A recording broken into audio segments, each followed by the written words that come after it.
Hi! Hello! నమస్తే. Welcome back to my channel ఈ తరం వర. సో, ఈరోజు వీడియో వచ్చేసి గురు పౌర్ణమి రోజు నేను పూజ ఎలా చేసుకున్నానండి మీకు ఈ వీడియోలో చూపించబోతున్నానండి.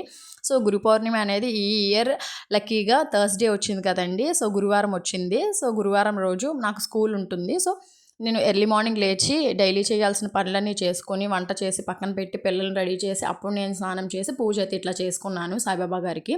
సో, మంత్రమొచ్చేసి గురువుని పూజించడమే గురు పౌర్ణమి అనమాట. సో, మేమైతే ముందు రోజు మా గురువుగారికైతే తాంబూలం ఇచ్చుకున్నాము. సో, ఆ వీడియో నెక్స్ట్ వీడియోలో పోస్ట్ చేస్తానండి. సో, నేనైతే ఈరోజు పూజలో గురు బ్రహ్మ, గురు విష్ణు, గురుదేవో మహేశ్వర, గురు సాక్షాత్ పరబ్రహ్మ తస్మై శ్రీ గురవై నమః అని ఆ శ్లోకం 3 సార్లు చదువుకుని పూజ అయితే చేశానండి.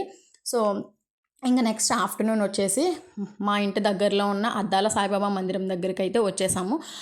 డెకరేషన్ అయితే వేరే లెవెల్‌లో ఉందండి. బయట ఇట్లా అరటి చెట్టులతో ఇంకా షామియానా వేసి గురు పౌర్ణమి మహోత్సవాలని చెప్పి ఒక బ్యానర్ వేశారు. ఇంకా లోపలైతే సాయిబాబా కన్నుల పండుగగా ఉందండి. లోపల డెకరేషన్ అయితే పూలతో చాలా చాలా బాగుంది.